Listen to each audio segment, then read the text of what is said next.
வணக்கம். வணக்கம்ங்க.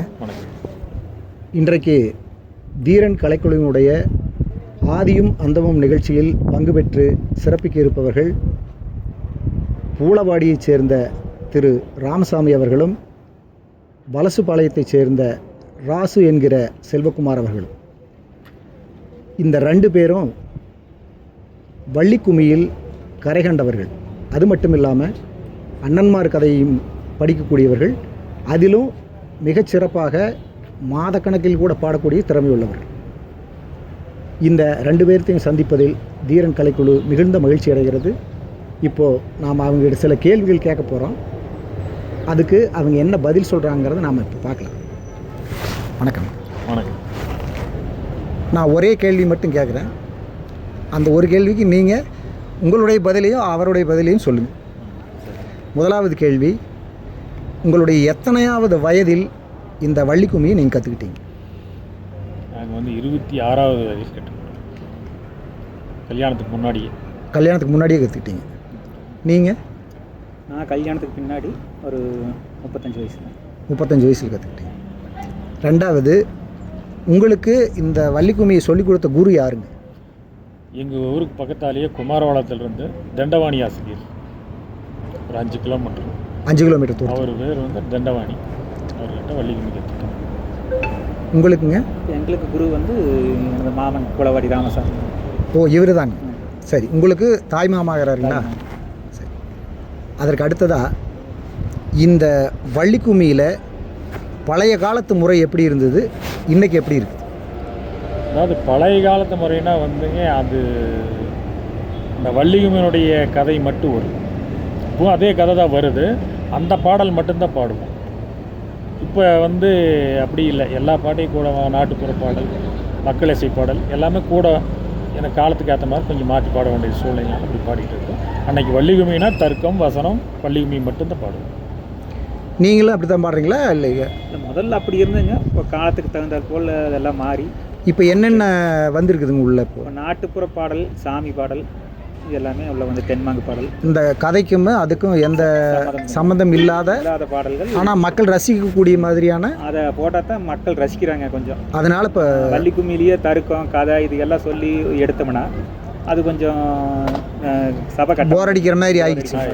இது கொஞ்சம் இடையில இது எப்போது சாமி பாடல், நாட்டுப்புற பாடல் இதெல்லாம் போட்டோம்னா நல்லாயிருக்கும். மாரியம் பாடல், கருப்புசாமி பாடல், அன்னமாறு பாடல், மக்கள் இசை பாடல், பழைய படத்தில் இருக்கிற கருத்துள்ள பாடல்கள், சினிமா பாடல்களும் கூட. சினிமா பாடல்னா கருத்துள்ள பாடல். அந்த மாதிரி என்ன பாட்டு யூஸ் பண்ணியிருக்கீங்க நீங்கள்? அது வந்து உங்களுக்கு இப்போ என்னடி முனியமாக ஒரு பாட்டு இருக்குல்லைங்க, அது வந்து இன்னத்த மக்கள் ரசிக்கிறதுக்கு அது ஒரு பழைய பாடலாக இருந்தாலும் அது ஆக்சுவலாக ஒரு கிராமப்புற பாட்டு வந்த பாட்டு. அதனுடைய அதாவது அதை தான் எடுத்து சினிமாவில் போட்டாங்க. அதனால் அதை பாடிட்டு இருக்கிறோம். சரிங்க.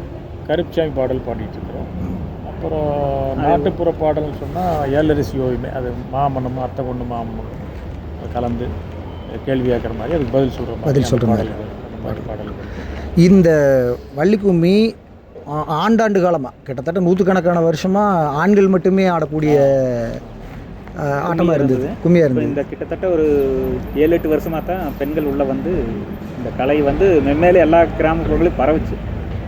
பெண்கள் வராமல் இருந்து இந்த அளவுக்கு பரவி இருக்காது. இல்லை, அதில் ஒரு மாற்று கருத்தும் இல்லைங்க. உங்களுக்கும் அந்த கருத்து இல்லை? மாட்டுக்கு அதான் நாங்கள் பழகும் போது நாங்கள் பழகினதே 21 பேர் பழகணுங்க. சரிங்க. ஒன்லி ஜென்ஸ் மட்டும், எல்லாருமே கல்யாணமாக இருந்த பசங்க.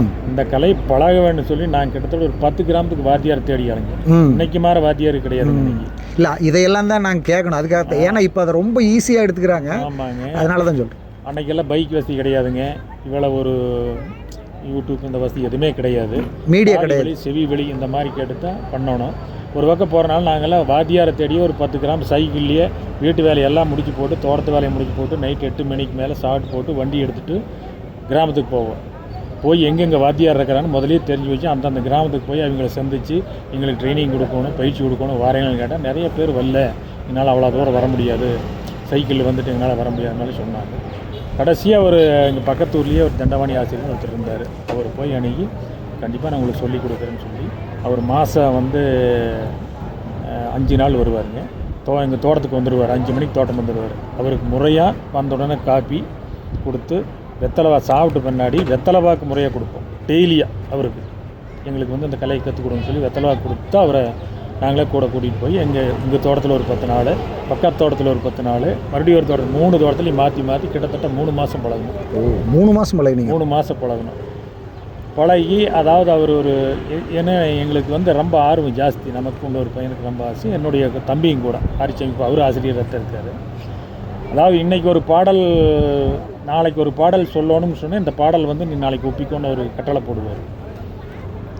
அந்த பாடல் பிழை இல்லாமல் பண்ணி மறிச்சினால நாங்கள் ஒப்பிப்போம். ஏன்னா அந்தளவுக்கு எங்களுக்கு ஆர்வம் இருந்துச்சு அதில்.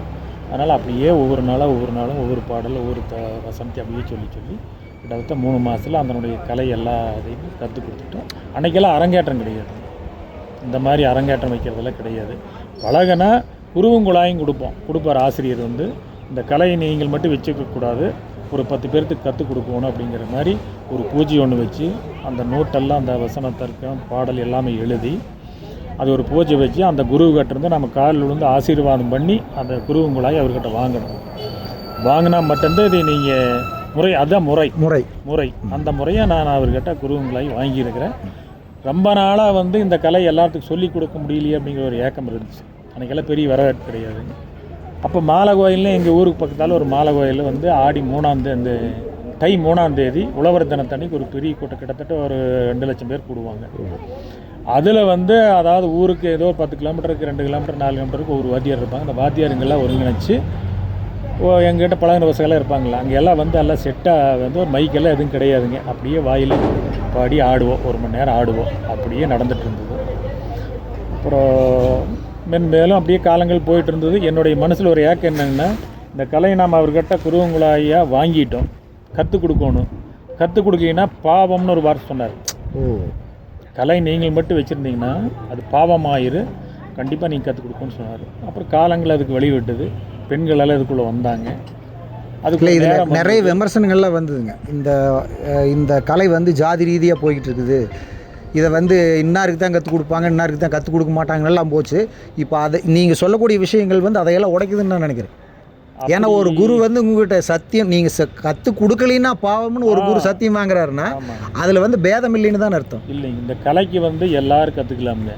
பேதங்கள்லாம் ஜாதி பேதம் இந்த கலைக்கு கிடையாது. இந்த கலைக்கு நல்லங்க, எந்த கலைக்கு ஜாதி பேதம் கிடையாது.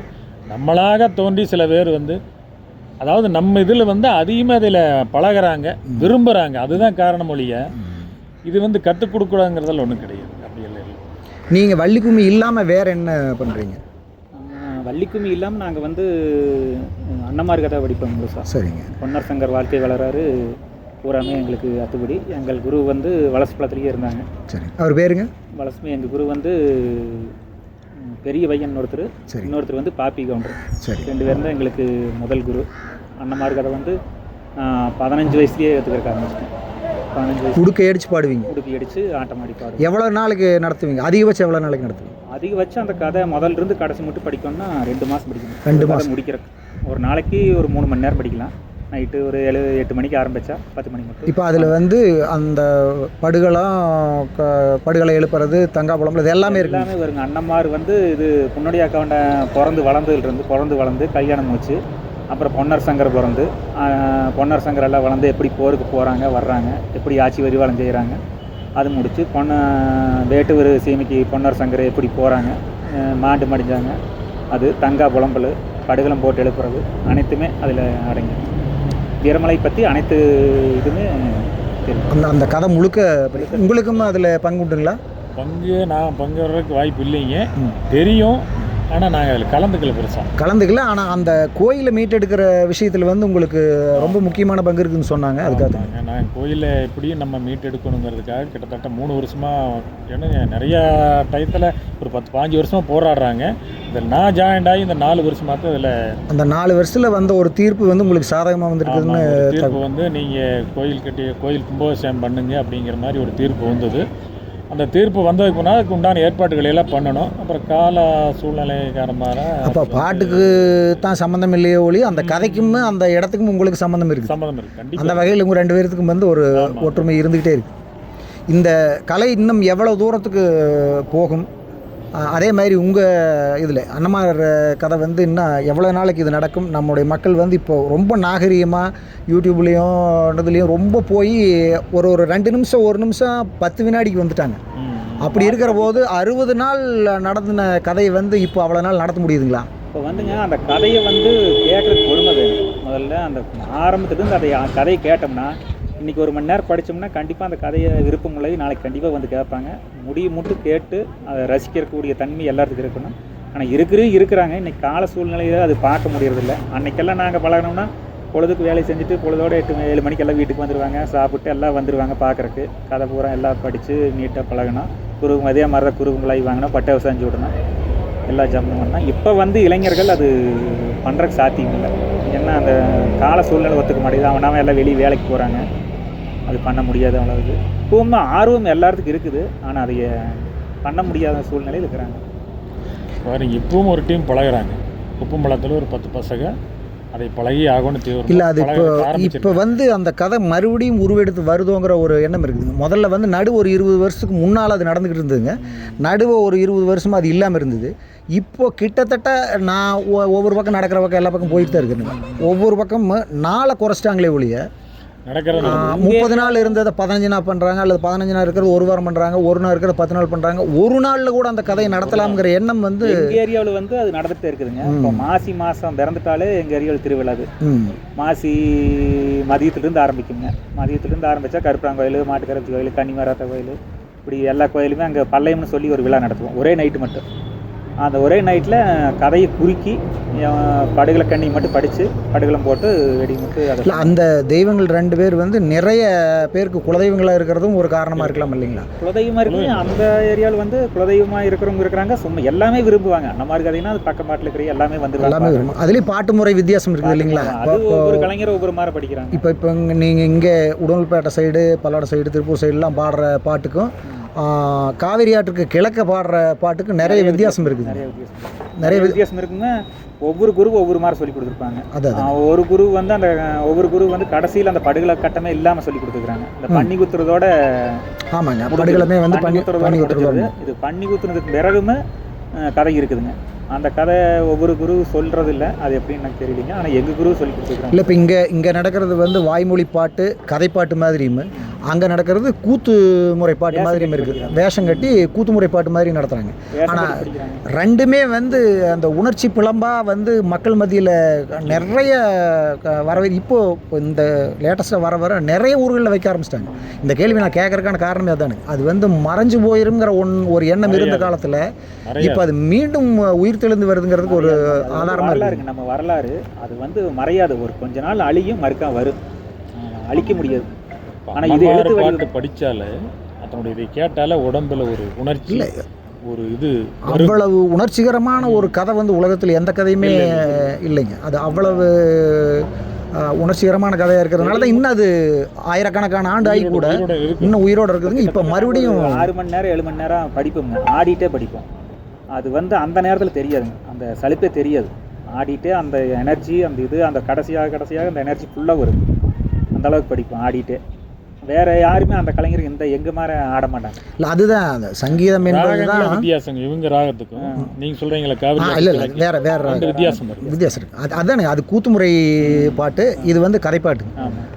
இந்த கதையவே வந்து சொல்லக்கூடிய முறையிலேயே நிறைய வித்தியாசங்கள்லாம் இருக்குதுங்க. இருந்தாலும் கூட அது அத்தனையுமே அந்த உணர்ச்சி பிரவாகம் குறையாமல் அந்த ரசிகத்தன்மையோடு அது இதுவரையில் இருக்குதுங்க. இந்த நிகழ்ச்சியில் பங்கு பெற்று எங்களுக்கு உங்களுடைய கருத்துக்களை தெரிவித்ததற்காக வீரன் கலைக்குழுவின் சார்பாக நன்றியை தெரிவித்துக் கொள்கிறோம். நன்றி, வணக்கம். நன்றி. நன்றி.